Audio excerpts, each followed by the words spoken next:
வாழ்க வாழ்க. வந்தார வாழ வைக்க வந்த நாட்டில் சொந்தமலாயன் சிந்தை சொந்தமன் செல்வியே வாழ்க வளர்க வளமருக பல்லாண்டு வல்லாண்டு வளாயிரத்தாண்டு பல கோடி நூறாண்டு வாழ்க வாழ்க என்று வாழ்த்துகிறேன். எத்தனை இடத்துக்கு சென்றான், எத்தனை பெண்மக்களை பார்த்தாலும் இப்படி ஒரு அற்புதமான வரவேற்பை இன்று இப்பொழுது உன்னிடத்தில் காணுகின்ற பொழுது பெருமையாக இருக்கிறது.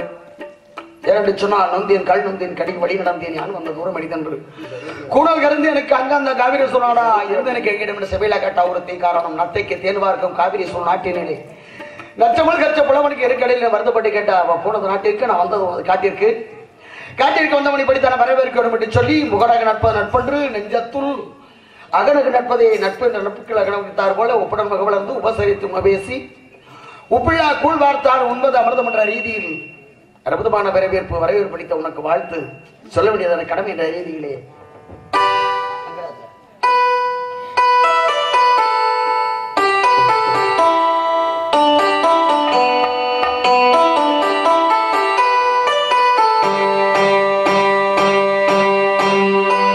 ஒரு தங்கரதத்தில் மஞ்சள் நிலவு தங்கரதத்தில் மஞ்சள் நிலவு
காண்பது நன்று நலமைக்கெல்லாம் சுகிப்பது நன்று நல்லா குணங்கள் உரைப்பது நன்று அவரோடு இணங்கி இருப்பது என்ற வகையிலே உன்னை பற்றி அறிந்து பறிந்து நான் வந்திருந்தான் கூட உன்னை பற்றியும் ஒரு சில விவரங்களை தெல்ல தெளிவாக தெரிந்து கொள்ளாமல் எண்ணுகிறேன் கேட்கலாமா பெண்மகவே? சுவாமி தாங்களுக்கு தெரியாத விஷயங்கள் எதுவுமே கிடையாது. ஏன்னா முக்காலம் உணர்ந்தவர் நீங்க. நடப்பது நடக்க போறது நடந்து முடிஞ்சது எல்லாமே உங்களுக்கு தெரியும். தெரிஞ்சிருந்தாலும் கூட இந்த சின்ன பிள்ளை என்கிட்ட வந்து உன்கிட்ட ஒரு சில விவரம் கேட்கிறமா கேட்டா பதில் ஒரு மானி கேட்டீங்க. என்ன கேளுங்க தரப்படும் தட்டுங்கள் திறக்கப்படும் சொல்லியிருக்காங்க. அதன் முறைப்படி நடக்க கேட்கணும்னு ஆசைப்படுறீங்க. கேளுங்க. ஏதோ ஏன் சிற்றரவு கேட்டு வர பதில சொல்ல காத்துக்கிட்டு இருக்கேன். தெரியாத விவரத்தை கேட்டீங்கன்னா பெரியவங்க நீங்க இருக்கீங்க. உங்ககிட்டே கேட்டு தெரிஞ்சிட சுவாமி. அப்படி என்ன விவரம் கேட்க போறீங்க கேளுங்கள் பார்க்கலாம். மண்டு விழிகற்கண்டு ஒளிமாதே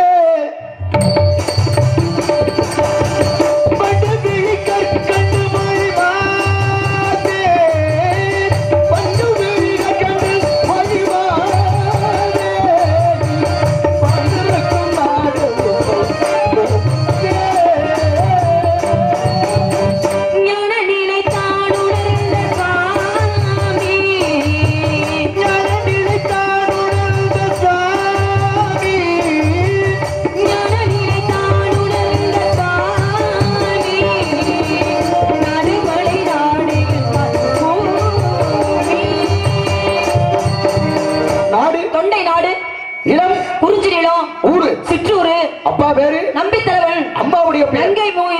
தாயுடைய பெயர் வள்ளி. வந்திருக்கூடிய நோக்கம் காவலுக்காக வந்திருக்கோம். என்ன காவல்? திணைக்கு காவலுக்கு. யாருக்காக? முருகப்பெருமானுக்காக திணை வச்சிருக்கோம். அதுக்காக காவலுக்கு நாங்க வந்திருக்கோம். அதுக்கு நீ வர வேண்டிய அவசியம் அவசியம்னா வேண்டுதல் வச்சிருக்காங்க. அதன் முறைப்படி நான் தானே வேண்டுதல் நிறைவேற்றறோம். முருகனுக்கு அப்பா இருக்காருல்ல? இருக்காரு. அம்மா இருக்காங்களா? இருக்காங்களே. அண்ணன் தம்பி இருக்காங்களா? இருக்காங்க. அவங்களுக்கு எல்லாம் அது அக்கறை உனக்கு எதுக்கு? அக்கறைன்னு சொல்ல முடியாதுல்ல. தெய்வத்துக்காக வேண்டிக்கிறோம்னா வேண்டுதல் யார் மேல வச்சோமோ அவங்க தானே போய் நிவர்த்தி பண்ணணும். அது போலதான் எங்க அப்பா எனக்காக வேண்டுதல் வச்சனால அந்த வேண்டுதலை நிறைவேற்றணும் அப்படிங்கறதுக்காக அந்த இடத்துக்கு காவலுக்கு வந்திருக்கேன். வேண்டுதல் அப்படின்னு சொல்லி ஒரு தெய்வத்துக்கிட்ட வைக்கிறாங்கன்னு வச்சுக்கோங்க. இப்ப எனக்கு குழந்தை பாக்கியம் இல்ல, ஒரு குழந்தைய கொடு, அதுக்காக நான் உனக்கு கொண்டாந்து தர்றேன். இது நேர்த்தி கடை. ஆமா, நேர்ந்துகிட்ட நேர்த்தி கடை. அது போல உடம்பு சரியில்லாம இருக்காங்க, நோய்வாய்ப்பட்டு இருக்காங்க, இவங்களுக்கு வந்து குணமாகணும் அப்படின்னு நேர்த்தி கடன் உண்டு, வேண்டுதல் வச்சுப்பாங்க. அது மாதிரி இந்த இடத்துல திணைய வச்சு அதை பாதுகாக்கிறோம்னு அப்பா உன்னை நேர்ந்து விட்டு இருக்காரா? இல்ல, நேர்ந்து விட்டு இருக்காரு நான் சொல்லலையே. நேர்ந்து விடுறதுக்கு நேர்த்தி கடனுக்கு வித்தியாசம் இருக்கு. நேர்ந்துகிட்டது பிறந்தது 7 ஆண் குழந்தைகளா பிறந்தாங்க. ஒரு பெண் குழந்தை வேணுமேனு முருக கடவுளுடைய வணங்கும் போது அந்த முருகப்பெருமானுடைய அருளால நான் கிடைச்சதுனாலதான் உனக்கு திணை விதைச்சு உனக்காகவே என்னுடைய மகளை காவலுக்கு அனுப்புறேன் அப்படின்னு வேண்டிக்கிட்டார். அதன் முறைப்படி காவலுக்கு நான் அந்த இடத்துக்கு வந்திருக்கேன். நம்பிக்கை நங்கமோகனிக்கும் 7 ஆண் குழந்தைகள். ஆமா, பொம்பளை பிள்ளை பெக்க முடியல. இல்ல இல்ல, வெறும் ஆண் குழந்தை. ஆமா, அப்ப எனக்கு ஒரு பெண் குழந்தை கிடைச்சா இது மாதிரி உனக்கு நான் தினம் வச்சு அதுக்காக அவனுக்கு உனக்காகவே காவலுக்கு அனுப்புறேன் எங்க அப்பா வேண்டிக்கிட்டாரு. அதன் முறைப்படி காவலுக்கு வந்திருக்கேன். அப்ப நீ வந்து நம்பிக்கை நங்கமோனிக்கு பிள்ளை கிடையாது, இல்ல, எடுத்து வளர்த்த பிள்ளை. எடுப்பாரு கை பிள்ளை. அப்ப அப்ப வந்திருக்க அரசு தொட்டில்னு குழந்தைகள் கொண்ட போடுறது. அப்ப அது மாதிரி உன்னை அப்பயே போட்டு போயிட்டாங்க. அப்படித்தானே? எங்க கண்டெடுத்தாங்க? வள்ளி கொடிகளுக்கு இடையில் கிடந்தனால அதுல இருந்து எடுத்து வளர்த்தாங்க. அதனாலதான் வள்ளின்னு பேரே வச்சாங்க. ஒரு குழந்தை உற்பத்தி ஆகணும்னா ஒரு ஆணும் பெண்ணு சேரணும். ஆமா, அப்படி சேர்ந்தா தான் குழந்தை உற்பத்தி ஆகும். கண்டிப்பா 10 மாதம் ஆகணும். அது போல முந்தி தவமிருந்து 300 நாள் சுமந்த அந்திம லட்சுமணி ஆதரித்து தொந்தி சரிய ஒரு தாய் பெற்றெடுக்கிறாங்க. அப்படி எடுக்கிறது பிரசவம் அப்படின்னு சொல்றது. பிரசவம்னு அதனாலதானே சொன்னாங்க, செத்து பிழைக்கிறது. அது அப்ப உன்னை வந்து வள்ளிக்கிழங்கு கொடிகளுக்கு இடையே போட்டு போயிட்டாங்கன்னா நீ அனாதை பிள்ளையா? அனாதை ஏங்க சொல்றீங்க? அப்படி ஏங்க உலகத்துல யாருமே அனாதை கிடையாது. கடைசி உயிர் எந்த உயிர் சாக போதோ அது மட்டும்தான் அனாதை இந்த உலகத்துல. அப்படி இருக்கும் பொழுது யாருமே அனாதைன்னு கிடையாது. அப்படி ஒருவேளை அனாதையா போயிருவனோ அப்படிங்கிற ஒரு காரணத்தாலதான் என்னை எடுத்து வளர்த்துக்கிட்டு இருக்காங்க. இப்ப எடுத்து வளர்த்தது ஒரு பக்கம் இருக்கட்டும். இப்ப கேக்குறாங்க, அப்பா நீ யார் பாணி? நான் மகன். ஆமா, சொல்லுவோம்ல. அப்பன் பேரு என்னடா? எங்க அப்பன் பேரு என்ன பேரு? உங்க அம்மா பேரு என்ன பேரு? ஆமா. இப்ப நீ அப்பா பேரு அம்மா பேரு தெரியாமலே அவங்க வெளியில உன்னைய தள்ளி விட்டுட்டு போயிட்டாங்க. நீ இப்ப கொடிகளுக்கு கிடந்தா வந்து எடுத்து வளர்த்துருக்க. அதனால வள்ளின்னு பேர் வச்சு. இப்ப காட்டுல கண்டு எடுத்தா காட்டு வள்ளின்னு வச்சிருக்கலாமே. காட்டுக்குள்ள கிடந்தா உடனே காட்டு வள்ளினா வைக்க முடியும். அங்கதான் உன்னை கண்டு எடுத்தது. ஆமா, வீட்டுல எங்க கண்டெடுக்கிறோமோ அந்த பேரை சேர்த்துதான் வைக்கணும்னு அவசியமா? அப்படியே வள்ளின்னு மட்டும் வச்சாங்க. அதுக்காக என்ன நம்முடைய அநாத ஆசிரமத்துல இருந்து எத்தனையோ குழந்தைகளை எடுத்துட்டு வந்து தத்தை எடுத்து வளர்க்குறாங்க. அதுக்காக அநாத ஆசிரமத்துல இருந்திருக்காங்க அநாதை அப்படின்னு பேர் வைக்க முடியுமா? அப்படி வைக்க முடியாது. இல்ல, நமக்கு விருப்பப்பட்டு எடுத்துட்டு வந்தா நமக்கு சொந்தமான பொருள், நம்மதுக்குதான் சொந்தம் இது அப்படின்னு நினைச்சு வளர்க்கணுமா இல்லையா? அப்ப அதனால தானே எனக்கு பேர் வள்ளின்னு வச்சிருக்காங்க. அப்ப இது ஒரு பெயர். ஆமா, கனகவேங்கை பூங்குரத்தி அப்படிங்கறது என்னுடைய பேரு. அப்படியே வள்ளின்னு சொல்ற ஒரு காரண பேரு. வள்ளின்னு ஏன் சொல்றீங்க? அதான் ஒரு காரண பேருன்னு சொன்னேன். எது காரணம்? வள்ளி கொடிகளுக்கு இடையில கிடந்தனால ஒரு ஞாபகமா இருக்கணுமே அப்படிங்கறதுக்காக வள்ளின்னு பேர் வச்சிருக்காங்க. ஓ, ஞாபகப்படுத்துறதுக்காக வள்ளி. ஆமா. ஆக உண்மையான பேரு கனகவேங்கை பூங்குரத்தி. அப்படியே குரத்தி என்னங்க? குறையா உள்ளத்தி. ஆமா, அது குரத்தி. குரத்திலையும் சின்னரா போட்டா என்ன பெரியரா போட்டா என்ன அப்படிங்கிறதுக்கு வித்தியாசம் இருக்குங்க. குறவர்கள்னு சொன்னாலே சமய குறவர் நாள் வரும் உண்டு. அதுக்கு எந்த ரா போடணும், இனத்தை குறிக்கக்கூடிய அதுக்கு எந்த ரா போடணும்னு எங்களுக்கு தெரியும். நான் தெரியாம உங்கள்ட்ட இல்ல, நீங்க சொல்றீங்களா குரத்தி இனமா அப்படின்னு கேட்டீங்களே, அதுக்காக நான் சொன்னேன். குறையா உள்ளத்தி அதை கொழுந்து விட்டு எரிய வைக்கணும், நிறைவுபடுத்தணும். தீ என்னைக்குமே ஆமா புகஞ்சுக்கிட்டு தானே இருக்கு, அது ஒண்ணும் செய்யாதுப்பா அப்படின்னு விட்டுட்டு போயிட முடியாது. அதுல இருந்தே புகஞ்சு மேற்கொண்டு தீ எரியுமே தவிர அது அணையாது. இல்ல, தீயினால் சுட்டவனும் உள்ளாரும் ஆறாதேன்னு நாவினால் சுட்டவடுன்னு வள்ளுவர் சொன்னாரு. தீயினால் சுட்டது கூட ஆறி போகும். ஆனா நாவிலிருந்து வரக்கூடிய சொற்களை வந்து ரொம்ப கவனமா பேசணும். சொல்வாக்கும் செல்வாக்கும் தேவர திருவாக்கு, சொல்வாக்கு மாறிவிட்டா நாரிய புண்ணாக்கு அப்படின்ட்டு. இந்த புண்ணாக்கு ஒரு சிறப்பு இருக்கு. ஆடி குடத்தடையும் ஆடும் போது இறையும் மூடி திரைக்கும் முகங்காட்டும் ஓடும் மண்டை பச்சை பறிவனா பாரா பின்னாக்கு உண்டாம் உச்சிடும் எள்ளும் பாம்பனவே ஓது அப்படின்னு பாம்பாட்டி சித்திரம் அழகா மாடி வச்சாரு. இப்ப எள்ள போட்டு செக்கில் ஆட்டணும்னா அது சத்தம் கேட்கும். அது ஆனதுக்கு அப்புறம் எண்ணெய் ஆச்சுன்னா குடத்துல ஊத்துவாங்க. ஆமா. அது போல மூடியை எடுத்துட்டு பார்த்தோம்னா நம்ம முகமே அதுல தெரியுமா இல்லையா? இது ரொம்ப சூடா இருந்துச்சுன்னா நல்ல உள்ளங்கையில நல்லெண்ணெய் ஊத்தி தலையில நல்லா அரக்க வச்சு தேய்க்கணும். குடிந்த நீர்ல குளிச்சுட்டோம் அப்படின்னா சூடு தனியும். இது எள்ளு குணம், அதுல பின்னாக்கு உண்டு. ஆனா பாருங்க, பாம்பு நல்ல படம் எடுத்து ஆடும். அதுக்கப்புறம் அவன் கூடையில போட்டு அடைச்சிருவேன். பிடிச்சாந்து ஆடி குடத்துல அடையும். ஆடும்போது தான் இறையும். பாம்பு வந்து படம் எடுத்து ஆடும்போது சத்தம், அப்படி ஒரு சத்தம் வரும். மூடி திறக்கின் முகம் காட்டும் அப்படின்னா, இப்படி மூடிய திறந்து பார்த்தோம்னா தன்னுடைய முகத்தை காட்டும். போட்டுச்சுன்னா எப்படி இருக்கும்? நொறதள்ளி போகும். அப்புறம் அதுக்கு எத்தனை நாக்கு? இரட்டு பிளவை நாக்கு. அதுதான் பிளவை நாக்கு, பின்னாக்கு, எட்ட நாக்கு அப்படின்ட்டான். அப்ப எள்ளு எங்கேயோ இருக்கு, பாம்பு எங்கேயோ இருக்கு. ரெண்டுக்கும் ஒண்ணுக்கு சம்பந்தம் சேர்த்தாருன்னா அது எவ்வளவு பெரிய விஷயம். இப்ப அதுக்கு தான் வந்திருக்கேன். பருவங்கள் 7, பெதை, பெரும்பை, மங்கை, மடந்தை, அறிவை, தெளிவை அப்படிங்கிற 7 பருவம் பெண்களுக்கு. பருவம் மங்கை பருவம். இந்த பருவத்திற்கு உருவத்துக்கு தகுந்தார் போல உனக்கு நான் புருஷன் பார்த்து வந்திருக்கேன். நல்ல வேலைக்கு நீங்க எனக்கு அப்பா மாதிரி இருக்கீங்க. நீங்க வாட்டு உனக்கு நான் தான் புருஷன் அப்படிங்கிறீங்க. எப்பா அகிமாள் அகிமா மகிமா கனிமா பரார்த்தி பிரதிகாமிய வசத்துவம் சொல்லக்கூடிய 8 வகை சித்துக்கள் உங்களுக்கு தெரியும் தான். சித்துக்களை கற்றவன் அப்பன் சித்தப்பன் மாதிரி. பெற்றெடுத்த ஒரு தந்தை, பேணி காப்பது ஒரு தந்தை, உபதேசம் செய்வது ஒரு தந்தைன்னு சொன்னாங்க. இப்படி தந்தைகள்ல உங்க அப்பா வளர்த்திருக்கலாம், யாராவது உன்னை பெற்று போட்டிருக்கலாம். சரி, ஆனா இந்த இடத்துல உன்னை நல்ல முறையில கொண்டு சேர்க்கணுங்கிறதுக்காக வந்திருக்கேன். அப்படியா? நல்ல முறையில கொண்டு எங்க சேர்க்கலாம்னு ஆசைப்படுறீங்க? புருஷன் கிட்ட சேர்க்கலாம்னு. புருஷன் என்றாலே ஆண்மகன் சொல்லுவாங்க. அந்த ஆண்மகன் தான் சேர்க்கணும். பெண்ணையும் பெண்ணையுமா சேர்க்க முடியும்? ஒரு ஆண்மகனோட இதை சேர்க்கலாம்னு ஆசைப்படுறீங்க. ஆமா, அதனாலதான் புருஷன் பார்த்து வந்திருக்கேன். அப்படியா? புருஷன் யாரு? அற்புதமானவன், அழகானவன், பெருமையானவன், உயர்வானவன். இந்த உலகத்திலேயே அந்த குடும்பம் தான் நல்ல பெரிய குடும்பம். என்ன எப்படி சொல்றீங்க? உயர்வான குடும்பம், பெரிய குடும்பங்கிறீங்க. அப்படிப்பட்ட குடும்பத்தை நான் வரைக்கும் கேள்விப்பட்டதே கிடையாது. ஆண் அழகமாவேன். அப்படிப்பட்ட அழகோட உன்னை நான் சேர்க்கணும் அப்படின்னு சொல்றேன். இப்ப சொல்றேன் பாரு, மாப்பிள்ளையா மாப்பிள்ளை பேரை சொல்லுங்க. உடனே சம்மதம் கட்டிக்கிறேன், சம்மதம்னு சொல்லி. பிடிக்குமா பிடிக்கல அப்படின்னு சொல்ற அளவுக்கு நான் மாப்பிள்ளை பார்க்க மாட்டேன். அப்படியா?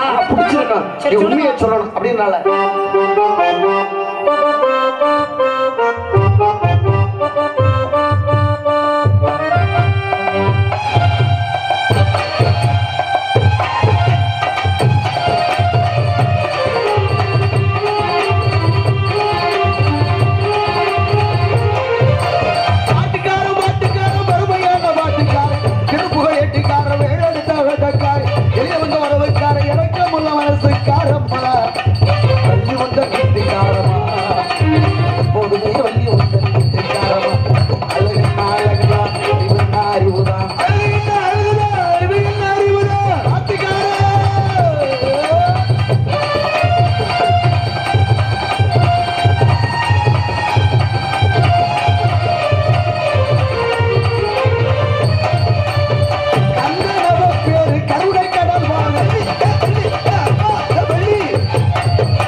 சம்மதம் அப்படின்னு ஒரு வார்த்தை சொன்னா இதுவரையிலும் இந்த உலகத்தில் நடக்காத அளவுக்கு ஒரு திருமணத்தை நடத்தி வைக்கிறேன்.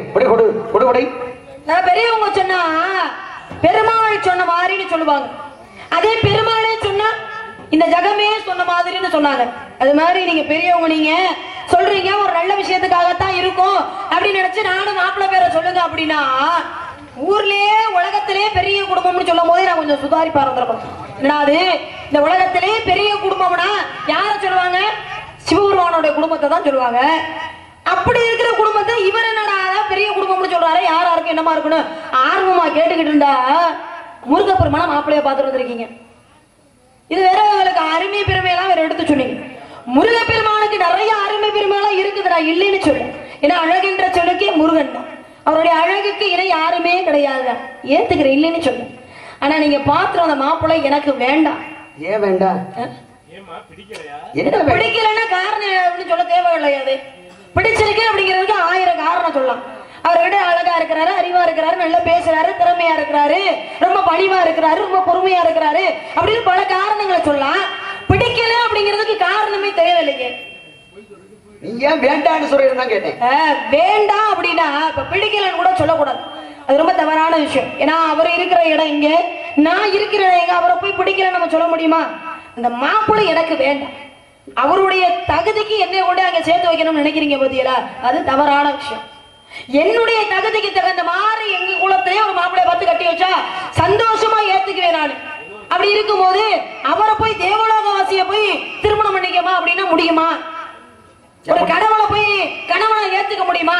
அந்த வாழ்க்கை தான் நல்லா இருக்குமா? சொல்லுங்க பாப்போம். சொல்லுங்க. வேண்டாம் அப்படின்ற அதுக்கு சாதாரண காரணத்தை சொல்ல முடியாது, ஏதோ ஒரு காரணம் சொல்லிப்ப இருக்கு அப்படின்னு சொன்னா அது பெருமை இருக்கு, இல்லைன்னு சொன்னா நல்லா இருக்கா? இப்ப பாருங்க, ஒரு கடைக்கு போறாங்கன்னு வச்சுங்களேன், செட்டியார் கடையில போய் கேளுங்களேன், மளிகை கடையில போய் ஏங்க கொஞ்சம் கடுகு கொடுங்களேன் ஒரு 10 ரூபாய்க்கு அப்படின்னு சொன்னோம்னா, அங்க இல்லாட்டின்னு என்ன சொல்லுவாரு தெரியுங்களா? நிறைய இருக்கு அப்படிங்க. நிறைய இருக்கு அப்படின்னு சொன்னா நம்ம புரிஞ்சுக்கணும். நான் இப்ப புரிஞ்சுக்கிட்டேன். வேண்டான்னு சொல்லும் பொழுது என்ன புரிஞ்சுக்கிட்டேன்? என்ன இரவு பகல், வரவு செலவு, இன்பம் துன்பம், பகல் இரவு அப்படின்னு வரும், ரெண்டும் மாறுது. ஆமா. இப்ப சூரியன் சந்திரன் இருக்கா இல்லையா? ஆமா. எல்லாத்துலயும் 2 இருக்கு, எல்லாமே 2 தான் இருக்கு. வேணும்னா எதிர்ப்பதும் வேண்டாம்னு அர்த்தம், வேண்டாம்னா எதிர்ப்பதும் வேணும்னு அர்த்தம். இப்ப நீ வேண்டாம்னு தானே சொன்ன, நான் வேணும்னு சொல்லிக்கிறேன். அதுக்கு எதிர்ப்பதமா நீங்க வேணும் திருமணம் பண்ணிக்கல நீங்க சொல்லிக்கிறீங்க. அதான் நான் சொல்றேன். நானு இப்ப ஒரு முதல்ல கதை ஒண்ணு சொல்ல பாத்தீங்களா? என்ன? ஆடி குடத்தடையும்னு சொல்லி கவி ஒண்ணு. இப்ப எள்ளுக்கு எத்தனை, அதாவது செடி கொடிகள் மரத்துக்கு எத்தனை அறிவு? ஓர் அறிவு. ஊர்வனத்துக்கு எத்தனை அறிவு? அதுக்கு ஈரறிவு. பாம்புக்கு எத்தனை அறிவு? அதுக்கு 3 அறிவு. அப்ப ஒரு 3 அந்த அறிவுக்கு உள்ளது. நான் பாம்பு ஊறக்கூடியது, அதுக்கு 2 அறிவு தான். நான் 3 அறிவுங்கிறேன், அப்புறம் கேட்டுக்கிட்டு நிக்கிறீங்க. இல்ல நான் எப்போதுமே சொல்லிட்டாங்கன்னா விட்டுருவேன். வம்பு பண்ணணும்னு ஆரம்பிச்சா அப்படி கிடையாது. இல்ல ஒரு விஷயத்தை தவறா சொல்றாங்கன்னா அதை சுட்டி காட்டினா தான் அடுத்த தடவை திருத்திக்க முடியும். எனக்கு நானும் சொல்லி நீங்களும் சரின்னு கேட்டுக்கிட்டு போனா காலைல என்ன சொல்லுவாங்க, அந்த வள்ளி பொண்ணு தப்பா சொன்னுச்சு, சரி அதுதான் இதை தப்பா சொல்லிருச்சு, அது இவர்னால் சரியா திருத்தி சொல்லணுமா இல்லையா? அவர் அதை சொல்லல, அப்ப 2 பேருக்குமே ஒண்ணும் தெரியாம தான் அதை பேசிக்கிட்டு காலைல சொல்லிடக்கூடாது. இல்ல மக்களை நீங்க சாதாரண நினைக்காதீங்க. மேடல நிக்கிறதால நம்ம தான் எல்லாம் படிச்சிட்டோம் அப்படின்னு நினைக்க கூடாது. மேடல நிக்கிற நம்ம பெரிய ஆளுகள் கிடையாது, கீழே உட்கார்ந்திருக்கனால அவங்க சிறியவங்களும் கிடையாது. அவங்க என்ன செய்வாங்க, இந்த அப்பா இப்படி சொல்லுது, அதுக்கு சின்ன பிள்ளை தெரிஞ்சதை சொல்லிருச்சு. இவர் தேவராசி, ஒரு நாரதர், ஒரு சாமி, ஒரு ரிஷி, இவர் என்ன செய்யணும், சின்ன பிள்ளை தவறு செய்தாலும் அதை மறைமுகமா கொண்டு விட்டு போகணும். இதை போய் காட்டி கொடுத்துக்கிட்டு இருக்காரு, அந்த பிள்ளைய அசிங்கப்படுத்திக்கிட்டு இருக்காரு, இவருக்கெல்லாம் தகுதியாயுது அப்படின்னு மக்கள் என்னைய பார்த்து சொல்லிடக்கூடாது. ஏன்னா மரம் செடி கொடிக்கு ஓர் அறிவு, புழு பூச்சி ஊர்வனவுக்கு ஈரறிவு, நீர் வாழக்கூடிய ஜீவராசிகளுக்கு 3 அறிவு, பறவை இனத்துக்கு 4 அறிவு, விலங்கினத்துக்கு 5 அறிவு, மனிதர்களுக்கு 6 அறிவு, நாங்களை போன்ற முனிவர்களுக்கு 7 அறிவு, தெய்வங்களுக்கு 8 அறிவுன்னு நாங்க இருக்கா இல்லையா? இத போய் நான் நீங்க சொன்ன உடனே இதை தவறுமா அப்படின்னு நம்ம சுட்டி காட்டுறேன்னு வைங்களேன், மக்கள் என்ன தவறா நினைச்சிருவாங்க. அதனாலதான் எதா இருந்தாலும் சரி அப்படின்னு நான் ஏத்துக்கிட்டு போறது. தவறுன்னு நான் சுட்டி காட்ட சொல்ல, அந்த தவறை திருத்திக்கணுங்கிறது முயற்சி பண்றோமா இல்லையா? வேணும்னு சொன்னா விட்டுட்டு போக மாட்டேன். வாய் தவறி வந்துருச்சுன்னா அது சரி பரவாயில்ல அப்படி பண்ண. எனக்கு தெரியாதவங்க மண்டக்க நம்ம பேசுறேன், எனக்கு பிடிக்காது. நான் சண்டை உடனே ஆரம்பிச்சேன்னா நல்லா இருக்காது. அது நான் எப்பவுமே அப்படித்தான். நான் கரெக்ட் காட்டுக்கு முரட்டு மம்பட்டி மாதிரி சீர பாம்பா தான் அடிப்பேன், செத்து போற பாம்பா அடிக்கிறது கிடையாது. ஏன் கொண்டு சொல்றேன்னா, இடத்துக்கு தலைவி சிறு பிள்ளை ஒரு வாரத்தை கூட தவறுதலா வரலாம், அதை நம்ம அனுசரிச்சு போகணும் அப்படிங்கிறதுக்கு தான்.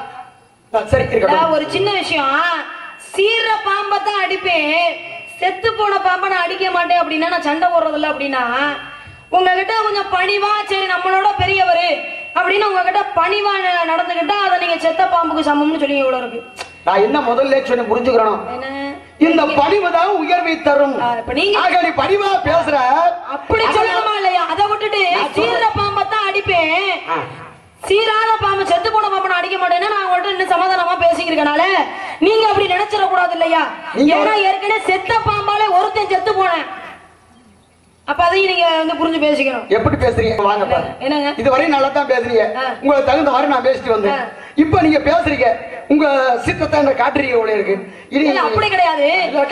சொன்ன வார்த்தை வந்து இப்ப நீங்க தான் சொன்னீங்க, தீயினால் சுட்ட பொண்ணு உள்ளாறு மாறாதே, நாவினால் சுட்ட விடுனீங்க. இப்ப நீ ஒருத்தவங்க பேசக்கூடிய வார்த்தையில இருந்து நாவிலிருந்து வரக்கூடிய வார்த்தை அடுத்தவங்க மனசை புண்படுத்தாம பேசணும். இப்ப உங்ககிட்ட நானும் ஆரம்பத்துல வந்து சண்டை போட்டு பேசுறதுக்கு எவ்வளவு நேரம் ஆகும்? கலை சக்கரவர்த்தி அப்படின்னாலே கீழ்காத்து யாரு அப்படிங்கிறது எல்லாருக்குமே தெரியும். ஆமா, உங்களுக்குன்னு இப்ப குழு ஆரம்பிச்சிருக்காங்க, அந்த அளவுக்கு பேர் வாங்கிருக்கீங்க நீங்க. அப்படி பேர் வாங்கினவர்கிட்ட போய் நான் சண்டை ஓட்டுக்கிட்டு இருந்தா என்ன நினைப்பாங்க? அவர் எவ்வளவு பெரிய ஆளு, அவர்கிட்ட போய் இந்த பிள்ளை சண்டை ஓட்டுக்கிட்டு பாருப்பா, சின்ன பிள்ளை இளங்கன்று பயம் மரியாதைங்கிற மாதிரி இது விளையாடு பேசிக்கிருக்கு பாருங்க அப்படின்னு சொல்லிடக்கூடாது. எனக்கும் தெரியும் யாருக்கிட்ட பணிவா நடந்துக்கணும், யாருக்கிட்ட எல்லாம் சண்டை போட்டு பேசணும் அப்படிங்கிறது எனக்கும் நல்லா தெரியும். அதனாலதான் நான் உங்ககிட்ட ரொம்ப பணிவாவே பேசிக்கிறேன். ஏன்னா நீங்க சொன்ன மாதிரி நான் ஒரு பதவியில இருக்கேன், தலைவிங்கிற பதவி எங்க அப்பா கொடுத்து வச்சிருக்கிறாரு. அந்த பதவிக்கு தகுந்த மாதிரி நான் பணிவா இருந்தா தான் நீங்க சொன்ன மாதிரி எனக்கு ஒரு உயர்வு கிடைக்கும் இல்லையா? இல்ல சொல்லியப்ப நான் என்ன சொன்னேன், சிற பாம்பத்தை அடிக்கிறது செத்த பாம்பு அடிக்கிறது. நானும் செத்த பாம்பால் ஒருத்தன் செத்த அப்படின்னீங்க, அந்த பாம்பு தான் செத்து போச்சு, அதனால எப்படி அது எப்படி கொடுத்த சாபா தானே? நல்ல நல்ல இப்ப நான் பேசுறேன் உங்கள்கிட்ட, நீங்க சொல்லுங்க செத்தவன் செத்தவன் யாருன்னு சொல்லுங்க. பரிச்சைத்து மன்னனாகப்பட்டவர் என்ன பண்றாரு, வேட்டைக்கு போனார். அப்ப வேட்டைக்கு போகும்போது பாருங்க ஒரு முனிவர் வந்து தவம் இருந்துக்கிறார். தவம் இருக்கும் போது அவரை பார்த்து வேணும்னு நினைக்கிறான், என்னடா அது கண்ணை மூடிக்கிட்டு ரொம்ப நேரமா உட்கார்ந்து இருக்கிறாரு, ஒருவேளை தவம் இருக்கிறாரா இல்ல சும்மா கண்ணை மூடிக்கிட்டு நடிக்கிறாரா அப்படின்னு என்ன பண்றேன், பக்கத்துல ஒரு பாம்பு செத்து கிடந்திருக்கு. இந்த பாம்பை என்ன பண்ணானா தூக்கி அவர் கழுத்துல போட்டுட்டே போயிட்டான். கழுத்துல போட்டுட்டு போனோன்னு பாருங்க, அவர் முழிச்சு பார்த்தவரு யாரா இந்த வேலையை செஞ்சதுன்னு தன்னுடைய ஞான திருஷ்டியால உணர்றாரு. அப்பதான் என்ன பண்ணாரு, எந்த பாம்பை என்னுடைய செத்த பாம்பை கழுத்துல போட்டு என்னுடைய தவத்தை நீ அவமானப்படுத்தலையோ இந்த பாம்பால தாண்டா உனக்கு சாவு அப்படின்னு சாபத்தை கொடுத்தாரு. அப்ப அந்த சாபத்தை கொடுத்ததுனாலதான் என்ன பண்ண, பாம்பாலதான் நமக்கு சாவு அப்படின்னு அவனுக்கு தெரிஞ்சு போச்சு. தெரிஞ்சு போனதுனால என்ன பண்றான், நடு கடல்ல போய் கோட்டை கட்டி வாங்கிட்டான். எதுக்கு? பாம்பு நம்ம கடிச்சு விடக்கூடாது அப்படிங்கிற பலமான காவல். எந்த பொருள் உள்ள வந்தாலும் சரி வெளியில போனாலும் சரி, சோதனை இல்லாம உள்ள வராது, சோதனை இல்லாம வெளியில போகாது. அப்படி காவல்லாம் போட்டும் கூட என்ன பண்ண, சின்ன எலும்பு சங்கனிக்குள்ள ஒரு பாம்பு இருந்து அவனை கடிச்சு அவன் செத்து போயிட்டான். அப்ப பாம்பு செத்து போன பாம்பாலதான் அவனுக்கு சாவு. வந்த சாபம் எதனால? செத்து போன பாம்பால வந்த சாபத்தினால பரிச்சித்து பண்ண எனக்கு இறந்து போனான். இப்ப நீங்களும் சொன்னீங்க செத்து போன பாம்போட நான் வந்து சண்டை போடுறது கிடையாது அப்படின்னு சொன்னீங்க. அதுக்காக நான் சொல்றேன், தவறா ஒண்ணும் சொல்ல, நீங்க சொல்றது அப்படி இழிவுபடுத்தின மாதிரி இருந்துச்சு, அதுக்காக ஒரு விஷயத்த சொன்னேன், வேற ஒண்ணும் கிடையாது. நான் இதுக்கு மறுப்பு பேசலாமா? தாராளமா பேசலாம். மனசு புண்படாது இல்ல, வருத்தப்பட மாட்டீங்களே? வருத்தப்பட மாட்டேன். பரிச்சித்து வேட்டைக்கு போனா ஒரு மானை பாக்குறான், துரத்துறான், மானும் ஓடி மறையுது. அது வழியில ஓடிக்கிட்டு இருக்கான், பக்கத்துல அந்த முனிவர் தவம் பண்ணிக்கிட்டு இருக்கான். அப்ப இவன் போய் கேட்கிறான், ஐயா நான் ஒரு மானை விரட்டி வந்தேன், இந்த வழியா போச்சு பாத்தியா நீ அப்படின்னு கேட்டான். அவர் எப்படி இருக்காரு? தவ கோலத்துல யோக நிஷ்டையில இருக்காரு. அவர் எப்படி பதில் சொல்ல முடியுமா? யோக நிஷ்டைனா விழி திறந்திருக்கும், மூடாம இருக்கும், ஆனா தியானத்துல இருப்பாரு. இப்ப கண்ணை மூடிக்கிட்டு தவம் இருக்கிறத வேற, சிவபெருமான் வந்து விழித்தும் விழிக்காத மாதிரி இருப்பாரு, தூங்காமல் தூங்கி சுகரும் பெறுவது எக்காலம். அப்படி சிவபெருமான் இருப்பாரு, அது யோக நிஷ்டை. இவன் இந்த நிஷ்டையில இருக்கான், ஞான நிஷ்டையில இருக்கான். மொழி விழிச்சிருக்கு, போய் கேட்கிறான், இவன் கேட்டா அவன் பதில் சொல்லல. ஏன்னா அவன் மிஸ்ட்ரியில இருக்கிறதுனால அவனுக்கு சொல்லல. அப்பதான் பார்த்தான், சுத்தி முத்தியாண்டா கேட்கிறேன், ஒண்ணுமே சொல்லாம இருக்கிய, ஒருவேளை நீ செத்து போனவனாடா, அவன் தாண்டா அப்படி இருப்பான் பதில் சொல்ல முடியாம அப்படின்னு சொல்லி தன்னுடைய வில்லுனால அப்படி சுத்திக்கிட்டே பார்த்தான். அந்த இடத்துல அடிபட்டு இறந்து நிலையில் ஒரு பாம்பு கிடக்கு. நல்ல கதையை புரிஞ்சுக்கணும், இதுக்கு தான் பேசுறதே கிடையாது. அந்த இறந்து கிடக்கிற பாம்ப வில்லு நுனியால தூக்கி இந்த இது செத்து போய் கிடக்கு, அது மாதிரி நீ செத்து போயிட்டாடான்னு கழுத்துல போட்டு போயிட்டான். அந்த முனிவருடைய மகன் ஒருத்தன் சின்ன பையன், தவத்துல பெரிய ஆளவன், விளையாடிக்கிட்டு இருந்தவன் அப்பா நிச்சயம் இருக்காரு அப்படின்னு உடியாடுறான். உடியாந்து பார்த்தா அப்பா அவருடைய கழுத்துல செத்து போன பாம்பு கிடக்கு. இவன் என்ன பண்ண, பதறி போய் வாக்க கொடுத்துட்டான். என்ன கொடுத்தான், எவன் என் தந்தையின் கழுத்தில் இந்த செத்து போன பாம்பை எடுத்து போட்டானோ, கதையை நல்லா கேட்டுக்கணும், நான் கதை விட மாட்டேன், தெளிவா கேட்டுக்கணும். செத்து போன பாம்பை எவன் எடுத்து போட்டானோ அவன் இன்றிலிருந்து 8 நாளைக்குள்ள தசகன் அப்படின்னு சொல்லக்கூடிய பாம்புனால கடிபட்டு சாகணும் அப்படின்னா.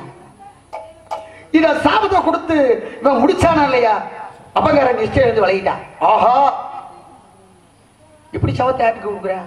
அப்பா பையன் ஞான திருஷ்டில பாக்குறான். பார்த்துட்டு தான் பிள்ளைய பார்த்தான்டா சண்டாலா. வந்துட்டு போனவன் பரிசித்து மன்னாண்டா.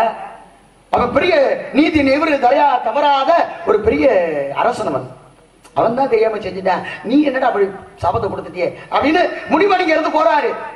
போயிட்டு மன்னாட்ட சொல்றாரு, மன்னா என் மகன் சின்ன பையன் அவசரப்பட்டு சாபத்தை கொடுத்துட்டேன், நீங்க தெரிஞ்சோ தெரியாமலோ தவற செஞ்சுட்டீங்க.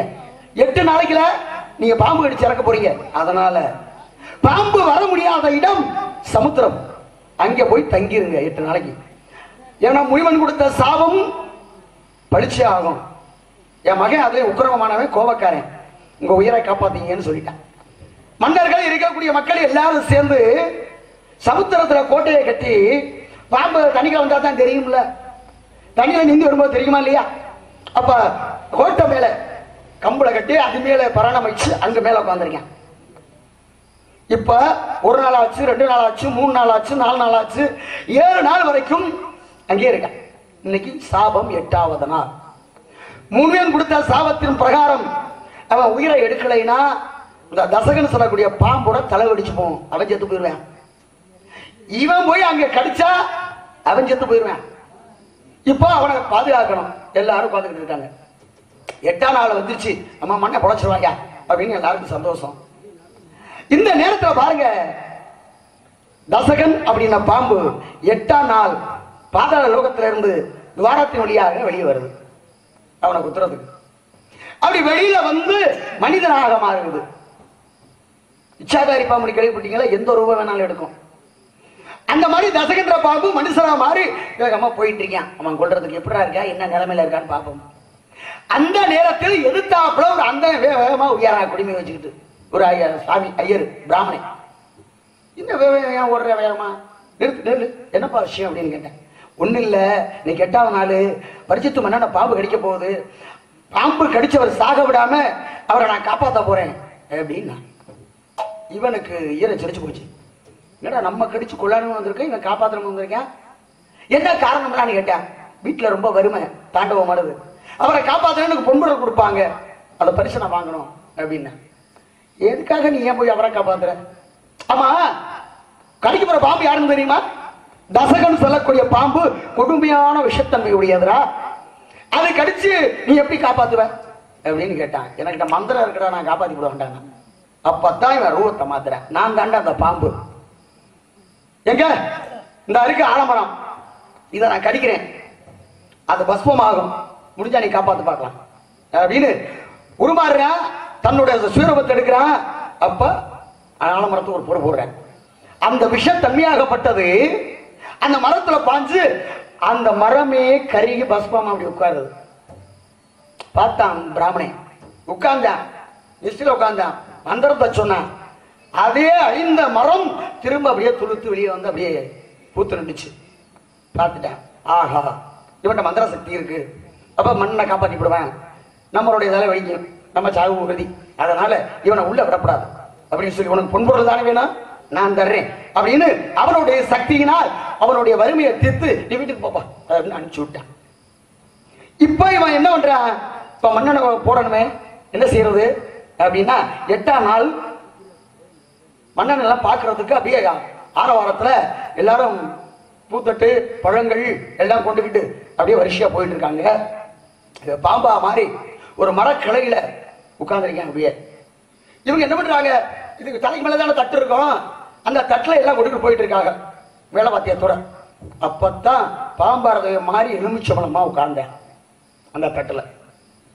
ராஜகணின்னு சொல்லுவோம், பெரிய இடமே சேரும், பித்தர் முடி ஏறும், அறிவும் உப்பு மேலாடும், எரிகுணமாம் தேம்பொழி சோலை திருமலை ராயன் வரையில் பாம்பாகும் எலுமிச்சம்பழம். இது சிலேடை இரட்டரை மொழிதல் அப்படின்னு பேர். அப்ப எலுமிச்சம்பழமா மாதிரி உட்கார்ந்துட்டேன். இப்ப கொண்டுட்டு போறாங்க அங்க. இந்த மன்னரை பார்க்கும்போது பெரியவங்களை பார்க்கும்போது எலுமிச்சங்கனி கொடுக்கறது வழக்கம். ஒரே சந்தோஷம் உனக்கு, இன்னைக்கு நம்ம பொழைச்சிட்டோம்டா அப்படின்னு கொண்டு போய் நீட்டினாங்கல்ல. அந்த பழம் வைத்து பாம்பா மாதிரி இருந்தானோ அந்த பழத்தை எடுத்து அவன் கொடுக்க, அதை வாங்கி அவன் நுகர்ந்து பார்க்க அங்க போட்டான். அப்படி போட்ட உடனே பறிச்சுதான் அங்க இறந்துட்டான் 8ஆம் நாள். இது கதை. என்னது? அப்ப அந்த முனிவன் யாரு, சபம் கொடுத்த சின்ன பையன் யாரு அப்படின்ற ஒரு கணக்கு இருக்கு.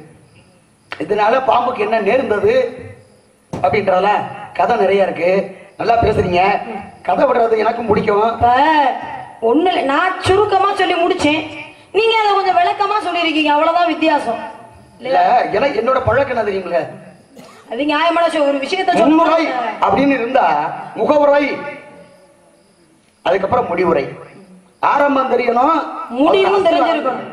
இதுக்கு இடையில என்னமோ வந்தது புதுசு உழுதது தரிசு அப்படின்னு போயிடக்கூடாது, அது முறையா போகணும். இருந்தாலும் இந்த இடத்துல வேண்டான்னு சொல்லல, சொல்லுங்க. நான்முகனர் பெற்ற பிள்ளை நீங்க, இந்த நசக்கார வேலைகள் எங்க?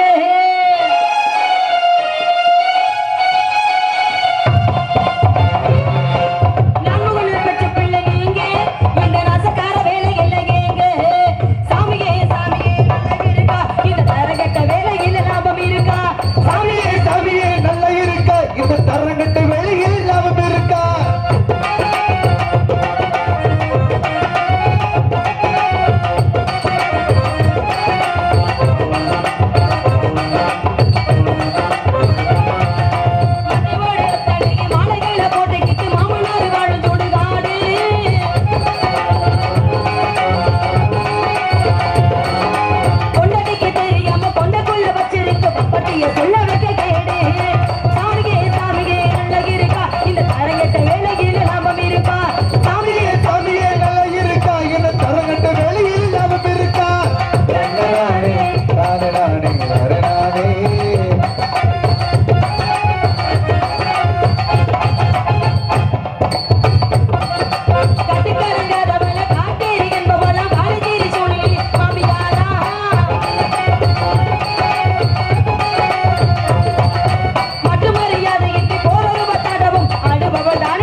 நீங்க பாத்துற அந்த மாப்பிள்ளை எனக்கு வேண்டாம், வேற மாப்பிள்ளை இருந்தா சொல்லுங்க, வேணா கட்டிக்கிறேன்.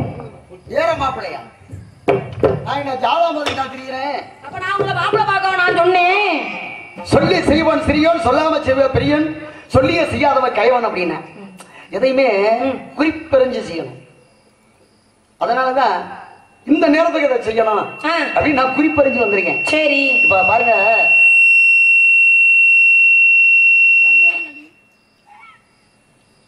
இப்ப இருக்கிற பருவம், இந்த பருவத்துக்கு ஏற்ற உருவம் இப்ப உங்களுக்கு வயசு என்ன ஆகுது? 12ல இருந்து 13க்குள்ள. அழகா பார்க்க லட்சணமா இருக்கீங்க. உங்களுக்கு ஒரு 20 வயசு ஆகுதுன்னு வைங்களேன். சரி. இந்த ரூபம் அப்படியே இருக்குமா? அப்படி கிடையாது இல்ல. பருவம் என்பது சித்திரம், பாதுகாக்கிறது ரொம்ப பத்திரம்னு சொல்லியிருக்காங்க. வருவது ஒரு முறை சாஸ்திரப்படி, வழிமுறை தவறி விட்டால் உபத்திரம்னு சொன்னாங்க. அப்ப இதை பக்குவப்படுத்தணும். இப்ப பாருங்க, ஒரு நாற்றங்கால் இருக்குன்னு வைங்க, அதை உழுகிறோம், தொழி அடிக்கிறோம், அதுல நாத்து பாவுறோம். பாவுனா 21 நாள்ல அது பயிர் வெளியில வந்துடும். இது என்ன செய்யணும்? ரொம்ப பாதுகாப்பா வச்சுக்கணும். அதை அரிச்சு எடுத்து பெரு வயல்ல நாற்றா கொண்ட நட்டு எடுக்கணும். ஒவ்வொன்னா வச்சிட்டோம்னா அதுக்கு தகுந்த நேரத்துல தண்ணீர் பாய்ச்சி முறையான நேரத்துல உரம் போட்டு அது ஊட்டச்சத்தை கொடுத்துட்டோம்னா தண்டு திரண்டு அதுல இருந்து வெளி வந்து பால் வச்சு அது முத்தி கதிராகி நெல்மணி ஆயிரும். அப்ப நாத்தங்கால உள்ள நாற்று அப்படியே விட்டுட்டோம்னு வைங்களே, அழிஞ்சு வேறும்ல, அங்கேயும் படியும். ஆனா நெல்மணிகள் அதிகமா கிடைக்குமா? கிடையாது. அதுக்கு அழகு இருக்குமா? அழகு இருக்காது இல்ல. அப்ப என்ன செய்யணும்? பெண்கள் எந்த இடத்துல கொண்டு சேர்க்கணுமோ அப்ப அதுக்கு தான் அழகு. அப்ப பெண்கள் எப்படி தெரியுமா? எப்படி? நாற்றங்கால் மாதிரி, நீங்க நாத்து மாதிரி பிறந்த இடத்துல இருந்தீங்கன்னு வைங்கள, அது பெருமையே கிடையாது இல்ல. அந்த வீட்டுல இருந்துகிட்டு மூச்சு விட்டியன்னு வைங்க, அந்த குடும்பமே உருப்படாது.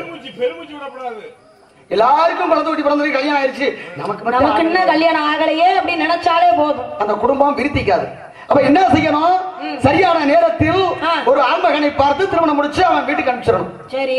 இந்த தவளை இருக்கு பாருங்க, தண்ணியிலையும் வாழும் நிலத்திலையும் வாழும். ஆமா. இந்த பெண்கள் அப்படித்தான்.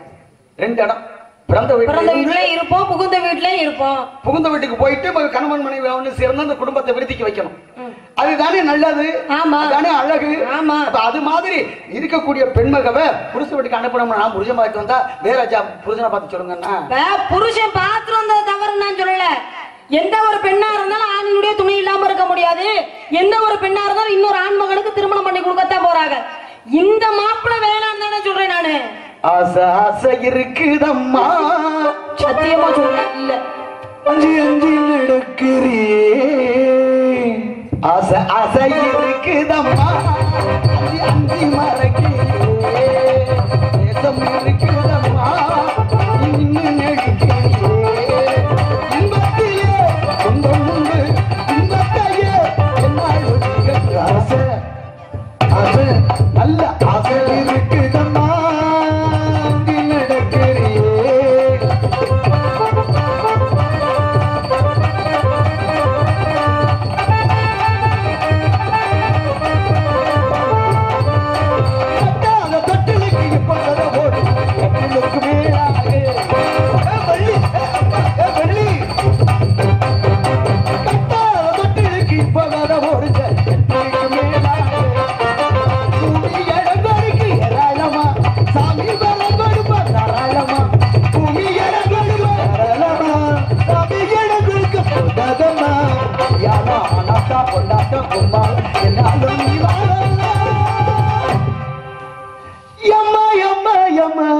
எம்மா எம்மா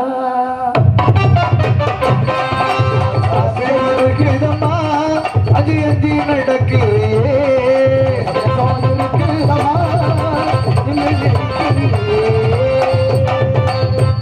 மூத்தோர் சொல்லும் முதிரள்ளி கறிக்கும் முன்னால துவர்க்கும் பின்னாலே இனிக்கும்னு சொன்னாங்க. ஆரம்பத்தில் நான் சொல்லுவது உனக்கு கசப்பு தரமா இருந்தாலும் கூட முருகனை பணந்து கொண்டால் உன் வாழ்வு பின்னாடி அமோகமா பெருமையா மக்கள்லாம் கையெடுத்து கும்பிடுற அளவுக்கு தெய்வீகத்தன்மை இருக்கும் என்பதை உனக்கு உணர்த்தணுங்கிறதுக்கு தான் நான் வந்தேன். அப்படி கிடையாது. முதல் கோணல் முற்றிலும் கோணல்ன்றாங்க. இப்ப நீங்க சொன்ன மாதிரி முருகப்பெருமானை கட்டிக்கிட்டு முதல்ல சொன்ன வார்த்தையை கட்டிக்கிட்டு கடைசி வரைக்கும் கஷ்டப்போற போறது யார்? நான் தானே. அது தமிழ் மொழியின் பெருமை. முதல் கோணல் முற்றிலும் கோணல். ஏன்னு சொன்னா உயிரெழுத்துக்கள் 12, மெய்யெழுத்துக்கள் 18, உயிர்மை எழுத்து 216, ஆயுத எழுத்து 1, மொத்தம் சேர்த்தா 247 எழுத்துக்கள். இப்ப முதல் கோணல் ஆனா கோணலாத்தான் இருக்கணும். முதல் கோணல் ஆனா, இரண்டாவது ஆவண்ணா, இதெல்லாம் சுழியில தொடங்குறது. அது கோணல்னு சொல்ல முடியாது, அதுக்கு பேரு சுழி. அதுக்கு முன்னாடி ஊனான்னு ஒண்ணு வரும். ஒரு செயலை செய்தால் போடுறது ஊனா. அப்ப முதல்ல கோணல். எங்க வந்து முடியும் கோணல்? அந்த 247 எழுத்துல கடைசியில நானா வரிசையில பாத்தீங்கன்னா அங்க வந்து 2 சுழி நானாவுல அந்த கோணல் முடியும். முடியும். அதான் முதல் கோணல் முற்றிலும் கோணல். ஆக தமிழ் எழுத்துக்கள் 2 விதம் இருக்கு. ஒண்ணு கோணல்ல தொடங்குறது, இன்னொன்னு கட்டம் போட்டு கோடுல தொடங்குறது. அதான் தமிழ் மொழியோட பெருமை. அதனால இப்ப நீ வந்திருக்கியம்மா, பெரியவன் சொன்னாதான் கேட்கணும். சொல்லுமுன்னு மரத்தை கிழமா